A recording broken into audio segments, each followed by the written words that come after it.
Well, season's greetings from all of us at City Hall, and I hope that the last couple of weeks found you to take advantage of a lot of the activities that we've had here at Palos Heights. The Kris Kringle Market, we've had the Christmas Parade, and the tree lighting. And in addition to those things we've had at City Hall for Christmas, we've got a lot of things going on at City Hall for the upcoming year. I think just a general overview as far as what's happening is a good idea to do towards the end of the year, going into a new year. Give you an idea of what we've got on stock for next year. The housing values in Palos Heights continue to be hot. We're a hot market for people wanting to move into southwest suburbs. I think a lot of that has to do with the quality of life that we have here in Palos Heights. We've got a great school system, whether it be the private schools, we've got the public schools, both the grammar school and high schools are all excellent. We've got a fantastic recreation system. Over the last 20 years, we've added 4 new parks, and that's in addition to the rec center that we've added here. And right now, we're in the process of adding our 5th park. So we'll actually have 5 new parks in the last 20 years, something to be said for a town of 13,000 people.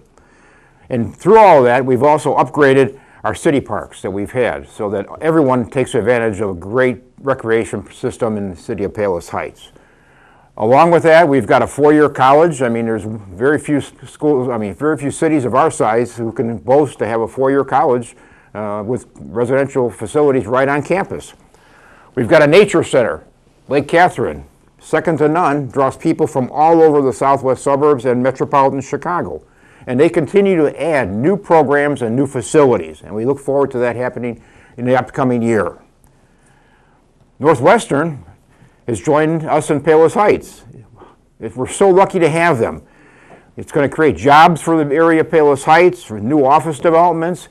In my conversations with the administration, they've made a commitment to the southwest suburbs, Palos Heights included, and I think it's nothing but positive for what's going to happen going forward.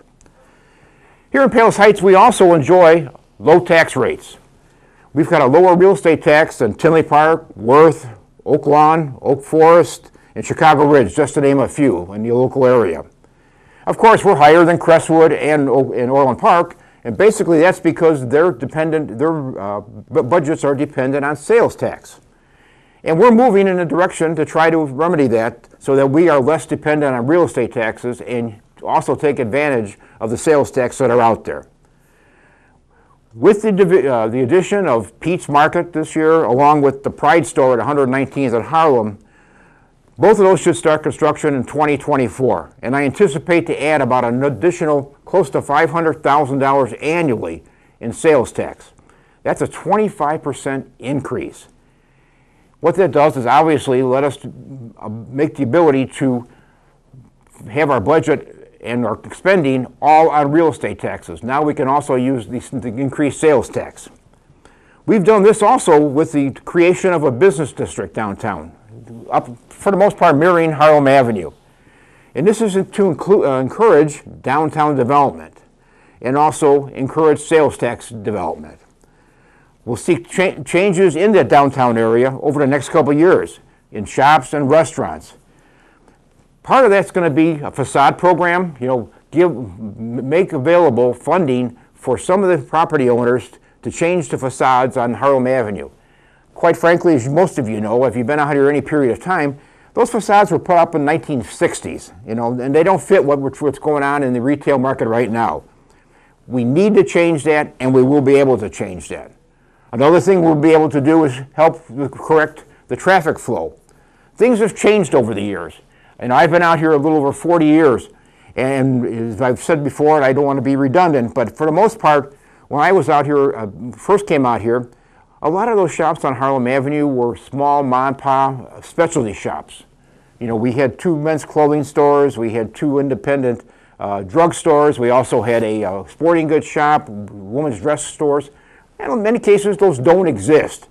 But what's really changed is the fact that back then, the store hours were 9 to 5, Monday through Friday, and maybe a Thursday night or a Monday night, and on the weekends, just on Saturdays. That's changed. Now we have people, those businesses have been replaced with restaurants that are here till 10 o'clock at night, 11 o'clock at night. In the mom-and-pop type stores, the specialty shops, people would go in for 10 minutes, 15 minutes shop, get what they wanted, move out, okay? Now you have people coming in, having a drink, having dinner, and they may stay an hour and a half. What that's done is create a need more for parking. We also need to look at the circular flow of parking on Harlem Avenue, the creation of sidewalks so that people can go from one shop to another. And that is something that we will be looking to do and fund with the business districts. So that's what we're having to do. We're also, we're a town of over 50 years old. We're having to deal with a number of capital improvements that our town needs. The water and sewer system is 50 years old. And we're looking and seeing more and more leaks on an ongoing basis. So we're developing a long-term plan to deal with that situation in the next couple of years. We've had a road maintenance program since I put in the vehicle stickers some 20 years ago.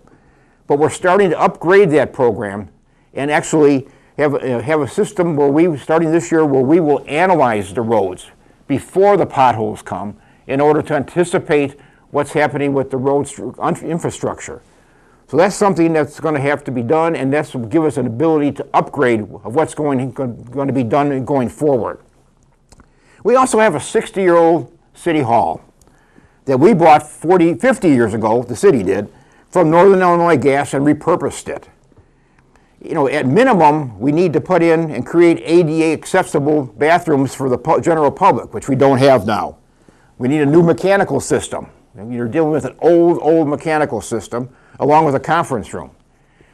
Keep in mind, we still have 3 old police station cells in City Hall that we have to deal with.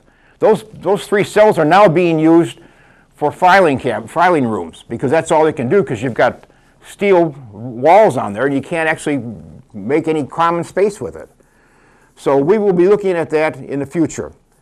So what we did is we said, as we started to look at it, we said maybe there's a better way to also look at the flow of people into City Hall, and maybe have the people, general public, contractors come in on one area, and administration and people who need to see the administration come in on the other side.